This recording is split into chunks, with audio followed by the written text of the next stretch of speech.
Bienvenidos a este quinto video tutorial de Python en el que estaremos revisando tuples y diccionarios. Para empezar, vamos a recordar cómo se declaraban las listas.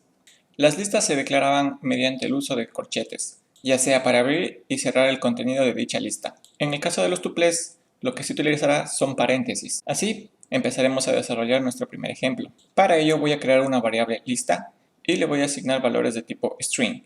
Estas cadenas de caracteres contendrán nombres de marcas de vehículos, tal como lo habíamos ejemplificado en videotutoriales anteriores. Por otro lado, vamos también a crear nuestro primer tuple. Empezaremos haciendo una copia de lo que habíamos creado en nuestra variable lista1, y entonces podremos imprimir las variables lista1 y tuple1. Nótese que en el shell de Python no solo se ha mostrado la información de la lista 1 y tuple1, sino que también se muestran los signos de agrupación utilizados. Así, la lista se encontrará encerrada por corchetes, mientras que el tuple se encontrará encerrado por paréntesis. Como ya habíamos visto, la manera de acceder a la información contenida en una lista es haciendo uso de los índices numéricos. En los tuples se utilizará el mismo mecanismo. Nótese así como hemos sido capaces de acceder a la información contenida en las variables lista1 y tuple1. Otro de los aspectos que habíamos revisado dentro del capítulo de listas es cómo modificar dinámicamente los elementos de dicha lista. Para ello se accedía a la información de la lista y utilizando el signo igual se asignaba un nuevo valor.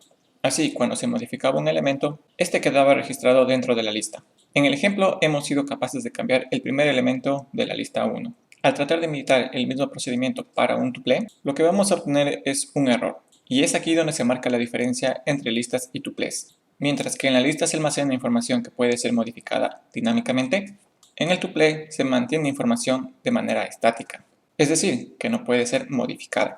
Esta es una propiedad de los tuples que permite almacenar información sin el riesgo de ser modificada, lo que la hace útil en muchos casos donde la información a procesar es gigantesca y no se tiene certeza de los procedimientos a ejecutar. Por ahora, vamos a comentar las líneas de asignación y la línea en la que imprimíamos el tuple 1. Para así poder comenzar con el tema diccionarios. Pues, si para listas usábamos corchetes y para tuples usábamos paréntesis, para diccionarios lo que se va a utilizar es el signo de agrupación llaves. Para desarrollar nuestro ejemplo en esta parte del código, lo que haremos es primero copiar la lista 1 y modificar el nombre a marca. Luego crearemos una lista cuyo nombre es punt, lo cual nos dará una idea de puntuación de cada marca. Nótese que la primera lista utiliza strings, mientras que la segunda lista utiliza datos enteros. Con esta información procederemos a crear nuestro diccionario datos. Cada componente de un diccionario necesita de dos elementos. El primero, la clave, la cual será escrita a manera de string, y el segundo, cualquier tipo de variable de Python. Es decir, puede ser una de las variables básicas, listas o tuples. En nuestro ejemplo utilizaremos la lista autos. El segundo componente de nuestro diccionario datos contendrá la lista punt utilizando la clave puntuación. Nótese como el signo dos puntos ha sido utilizado entre la clave y la variable. Al imprimir nuestro diccionario en la pantalla de Python, podemos ver cómo la información ha sido almacenada de una manera un poco más organizada. A diferencia de las listas y tuples, si se quiere acceder a la información contenida dentro de un diccionario, en lugar de utilizar índices numéricos, se utiliza la clave. Así, en nuestro ejemplo, accederemos a la lista autos utilizando la clave marca. Sin embargo, si se pretende acceder a una clave que no existe dentro del diccionario, Python nos arrojará un error. Por otro lado, si se pretende acceder a la información de la lista a la que está apuntando cierta clave, se puede anexar un segundo par de corchetes junto a un índice numérico. Esto se debe a que, una vez que se accede a la información de un diccionario mediante una clave, el elemento resultante se comportará como una variable original, en este caso como una lista. Ahora vamos a construir una nueva lista con el nombre autos2. Esta nueva lista será utilizada para reemplazar la lista autos, que estaba originalmente utilizada en el diccionario datos. Los diccionarios, al igual que las listas, son elementos que almacenan información de manera dinámica. Es decir, que para modificar la información contenida, lo único que se debe hacer es acceder al elemento que se quiere modificar. En este caso en particular, se modificará la información contenida en datos haciendo uso de la clave marca. Así se le asignará la lista autos2. Para evidenciar dicho cambio, lo que se hace es imprimir el diccionario datos en pantalla.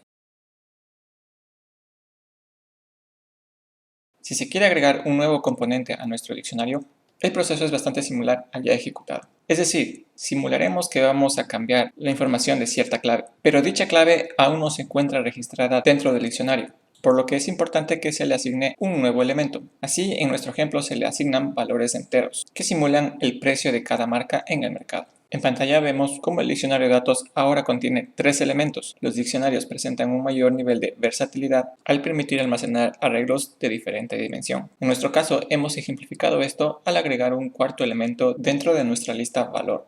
Esta es quizás una de las propiedades más útiles que poseen los diccionarios.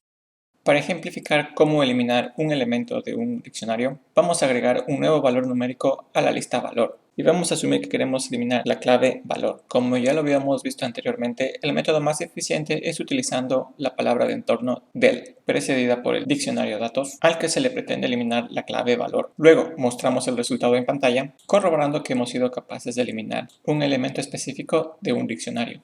Ahora, si se pretende eliminar un único elemento, se debe añadir el índice numérico de dicho elemento. En nuestro ejemplo se ha eliminado el último elemento de la lista valor. Ahora, continuando con el tema, se procederá a revisar cómo iterar un diccionario, no sin antes crear un enunciado que nos permita diferenciar en qué etapa de nuestro script estamos. Vamos a realizar un pequeño recordatorio de cómo es la definición básica de un ciclo for. Hasta ahora hemos visto cómo iterar listas y cómo iterar arreglos numéricos. Dichos métodos son ilustrados en la pantalla en color rojo. En el caso de diccionarios, la manera de iterar será utilizando una función embebida propia de los diccionarios, el cual me retornará la clave y el contenido de dicho elemento. Así como ya habíamos visto en video tutoriales anteriores, la estructura del for contendrá los elementos iterados y el elemento a iterar. La función a utilizar es items. Nótese en el ejemplo que esta función es propia del diccionario datos, lo que quiere decir que no podrá ser utilizada en listas o tuples. En el ejemplo se pretende mostrar en pantalla no solo la clave del elemento que se está accediendo, sino que también el contenido de dicho diccionario. Antes de proceder, es importante verificar que los datos que se quieran imprimir en pantalla sean de tipo string. Una vez que se ejecute este código, se puede evidenciar la información que está contenida dentro de la variable clave y de la variable contenido. Otra manera de acceder a la información dentro de un diccionario es utilizando los índices numéricos de manera similar a los que habíamos usado para acceder a información en listas. Por lo tanto, bastará con definir un elemento iterable numérico. En el caso del ejemplo vamos a usar la función range y vamos a utilizar el número 3, puesto que de antemano sabemos que todas las listas dentro del diccionario contienen únicamente 3 elementos. Luego, vamos a hacer uso de la información almacenados en esta variable datos mediante el uso de las claves y los índices numéricos, tal como se está mostrando en el ejemplo en pantalla.